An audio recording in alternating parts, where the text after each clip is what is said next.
अतीक और अशरफ की जिस तरीके से हत्या की गई, इस हत्या के बीच में जो खबर सबसे पहले निकलकर सामने आई वो बताया गया कि इसमें 3 शूटर आए थे जिन्होंने ताबड़तोड़ फायरिंग की और ये तीनों शूटर पत्रकार के भेष में आए थे। लेकिन अब इसी मामले पर मुख्तार अंसारी भी सुर्खियों में है। मुख्तार अंसारी के छोटे भाई हैं, गाजीपुर से सांसद बताए जाते हैं, अफजाल अंसारी। उन्होंने बयान दिया और दावा किया है कि दरअसल 3 नहीं 5 शूटर आए थे।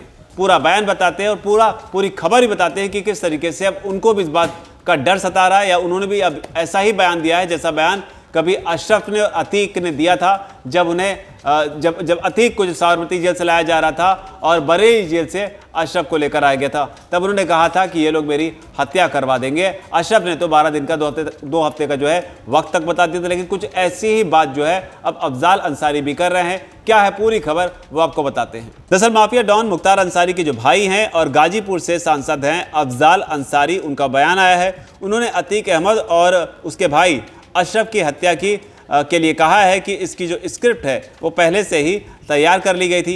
उन्होंने साथ ही ये भी कहा कि इस पूरे मामले की निष्पक्ष जांच जो है वो होनी चाहिए। उन्होंने साथ ही ये भी कहा कि जांच में सारी बातें जो हैं वो खुलकर आएंगी। आरोप लगाते हुए उन्होंने कहा अब हमें भी मारने की तैयारी की जा रही है। ये बड़ी बात है, लेकिन मारने से ज़्यादा बड़ा बचाने वाला होता है। अफजाल ने यह भी आरोप लगाया कि अतीक को मारने वाले 3 नहीं बल्कि 5 शूटर थे। ये बयान भी बड़ा है।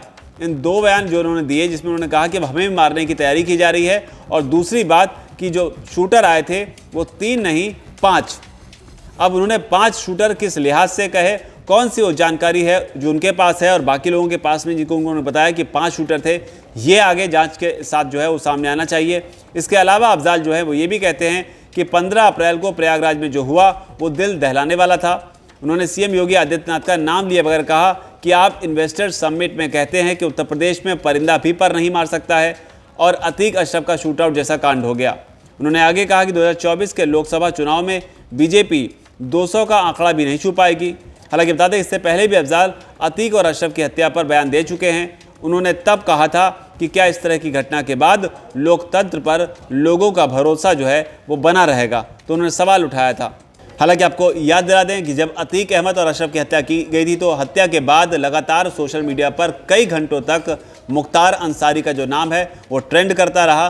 लोग इसको इस तरह से लेकर देखते रहे कि अतीक की हत्या के बाद में, अशरफ की हत्या के बाद में अब जेल में मुख्तार अंसारी की हालत भी बहुत ज़्यादा ख़राब हो रही है, वो बहुत ज़्यादा खौफ में है। तो इस तरह के दावे के साथ लगातार कई घंटों तक मुख्तार अंसारी का नाम जो है वो ट्रेंड करता रहा। लेकिन जिन लोगों को नहीं पता उनको बता दें कि मुख्तार अंसारी है कौन। तो आपको बता दें मुख्तार अंसारी जो हैं वो भी अतीक अहमद की ही तरह एक बाहुबली और एक माफिया बताए जाते हैं, जिनकी संपत्तियों को कुर्क करने की प्रक्रिया जो है वो शुरू कर दी गई है। और जिस संपत्ति की कुर्की की प्रक्रिया शुरू की गई है उसकी जो कीमत है वो करीब 100 करोड़ रुपए बताई जा रही है। तो अंदाज़ा लगाइए। उसके अलावा आपको बता दें मुख्तार अंसारी जो हैं ये 5 बार के विधायक हैं और इस समय उत्तर प्रदेश की बांदा जेल जो है उसमें ये बंद हैं। इनके खिलाफ हत्या, भूमि कब्जा करने समेत कई अलग अलग अपराधों में कुल 49 मामले दर्ज हैं। अतीक अहमद के खिलाफ करीब 100 से 102 मामले दर्ज थे, इनके खिलाफ 49, यानी कि अतीक के मामले में थोड़े से छोटे हैं लेकिन हैं कुछ वैसे ही, और शायद इसीलिए ये खौफ में हैं। लेकिन अफजाल ने जो दावा किया है, मुख्तार अंसारी के भाई ने जो दावा किया है, जिसमें उन्होंने साफ तौर पर कहा कि ये लोग हमारी भी इसी तरह से हत्या करवा देंगे। और दूसरी जो सबसे चौंकाने वाली बात कि दरअसल 3 नहीं 5 शूटर आए थे। तो जांच होनी चाहिए, पता करना चाहिए कि 2 वो कौन से शूटर हैं जिसके बारे में अफजाल अंसारी जानते हैं, लेकिन अभी फिलहाल बाकी लोगों को उसके बारे में पता नहीं। आप इस पूरी रिपोर्ट किस तरीके से देखते हैं, नीचे कमेंट सेक्शन में अपनी बात जरूर लिखें। धन्यवाद। वीके न्यूज़, राष्ट्र के नाम।